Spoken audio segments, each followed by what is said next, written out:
Hey everybody, welcome back. Welcome back. I recorded this part two originally the same day I did part one, and I had some formatting problems, so I'm having to re-record this part two. So let's get into this again. As you can see, I've kind of upgraded my setup here, and hopefully the video quality will be better. You'll be able to get more out of it. Hopefully my volume sounds a little bit better as well. I got a new fancy mic here. Let's see how this goes. I'm a husband. I'm a father. I'm a son. I'm a brother. I'm also a corporate trainer. I can't show you how to do the first four because I'm still learning, but that fifth one, I got you. Come with me on the journey as I show you how to become the lead trainer. All right, so I have the document that I was talking about here on the screen. You're going to see that it is called The Right Questions. And this is a document that has a great setup for you to make sure that you don't forget anything that needs to be prepped for inside of your classroom. This is a good foundation. If you can't have this, if you can't get this right, you're not going to have engagement in your class. Your class is going to be disheveled. Your class is going to think that, hey, this person doesn't know what they're talking about, or they're going to lose confidence in what's going on inside the classroom because it's not organized. So this is just a great base for foundation to make sure that you can have engagement in your classroom. So let's talk about this document here. As you can see, it's called The Right Questions. First part of the Right Questions document is going to be, what is the point? So I thought about a scenario that we can kind of walk through and use as a good point of reference, or a role play, a common facilitator tool that you might do inside of your classroom that we can use to be able to walk through each of these points and just have some dialogue about it. So the scenario is going to be, you are having a class about how to change a tire. And it's just not any old way to change a tire. It's a new, innovative way to be able to change a tire. Let's look at this. What is the point? So what's the point of this class? What does the company want the class to get out of it? It's going to be very obvious. They want them to get out of it how to change a tire in this new fashion, this new way that they came up with that may bring them a new revenue stream. It's going to help make people's lives efficient. So you want to know those talking points to be able to convey that to the classroom. Next, we're going to look at what are the desired outcomes. Desired outcome is for everybody to learn this new innovative way to be able to change the tire. That's the desired outcome, for everybody to know how to do it, how to change a tire, how to convey to somebody how to change a tire. So this is very, very important. Next, what is the key information they're going to need to know? Maybe tools. What tools are we using? Where can I go to find the resources if I have a question? Who can I call? Who can I talk to?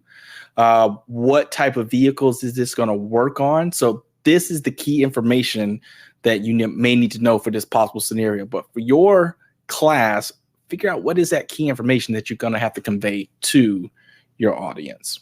Next, what does the business need them to know and to do? The business needs them to know how to change a tire. That's what the business wants them to know. How to change that tire, how to answer questions about it, how to put forth maybe the sales pitch on what is the reason why this way of changing a tire and this new tool that you can use is better than what they already have in place. Next, what else do you need to know about your lesson? In saying this, we talk about being a subject matter expert. You're not going to know everything, but you at least need to know the things that surround your particular topic and how to reference a student or a learner about whatever that thing is that surrounds the topic. Give you a situation. Let's say that you're teaching somebody how to change this tire.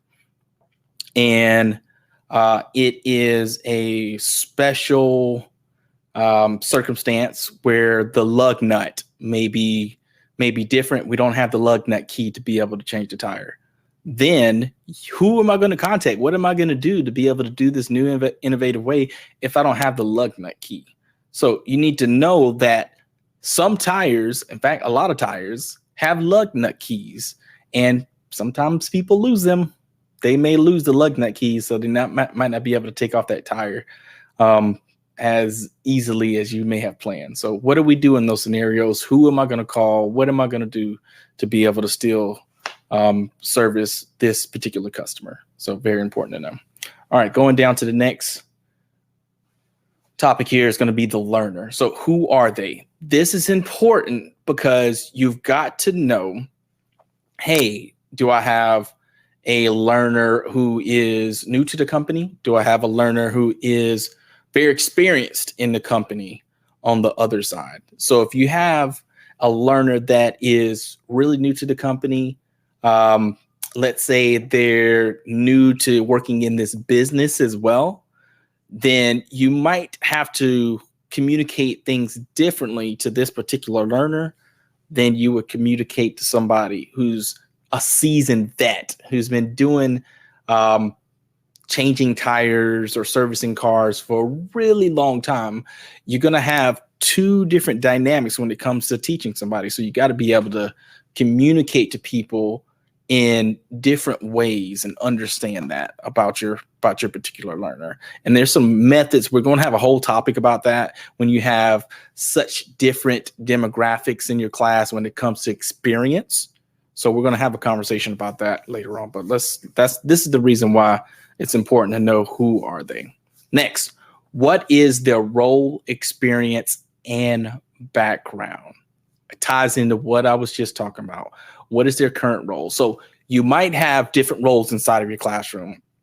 I've had a class that we were rolling out a new way to do schedules for an entire company, and I was teaching the entire market team on what we're going to do to be able to make sure this rolls out smoothly to the market, to the stores, to the organization that I was facilitating for at the time.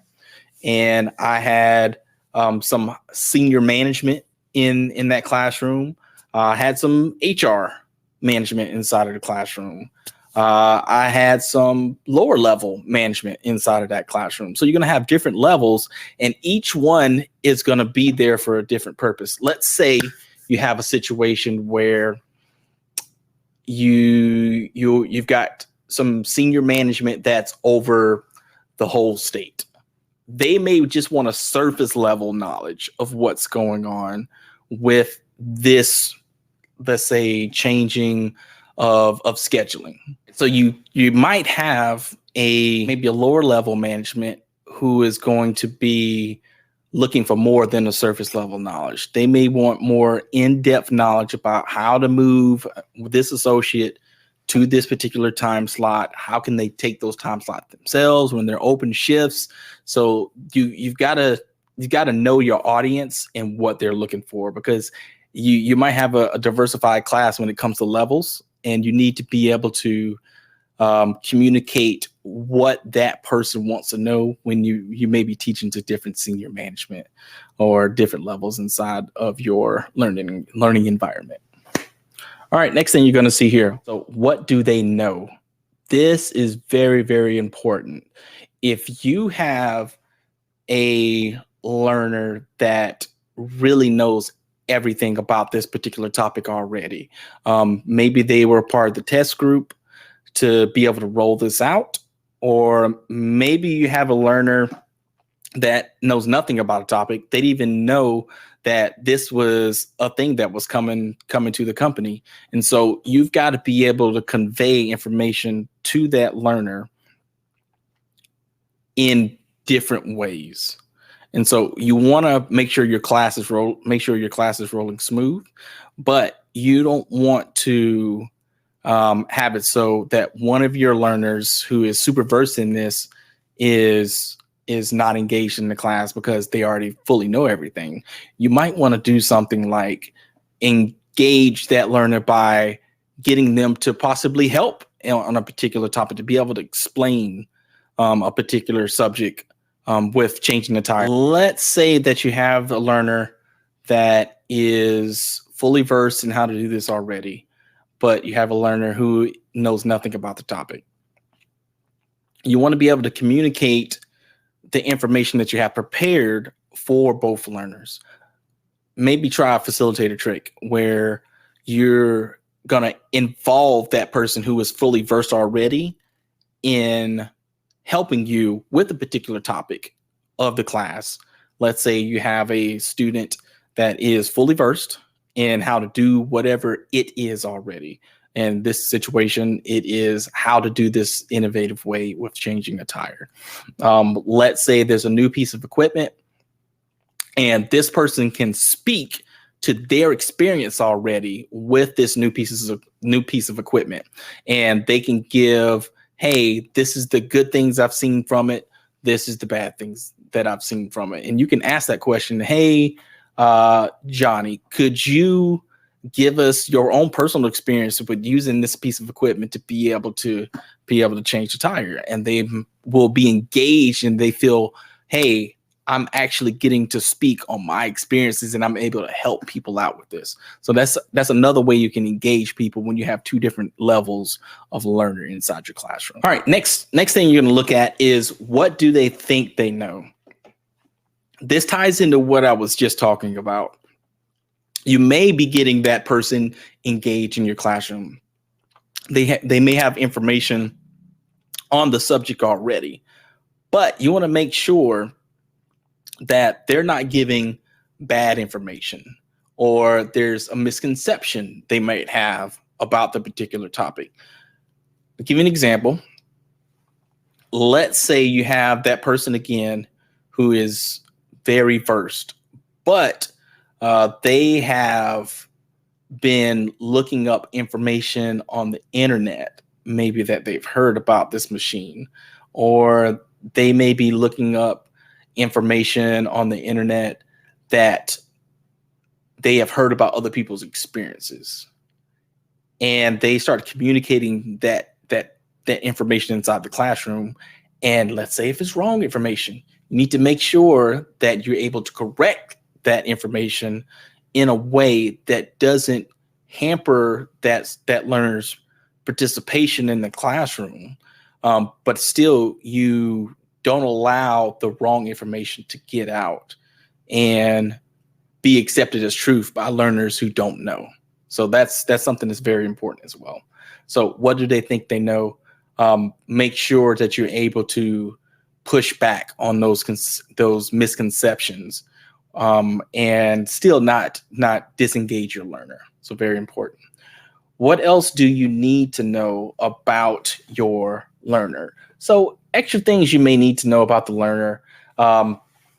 Let's say if the learner is a person who is at the front desk of the tire change shop, or if the learner is an actual tech inside of the shop, what is their management communication information, so that you can relay back to their hierarchy or their management.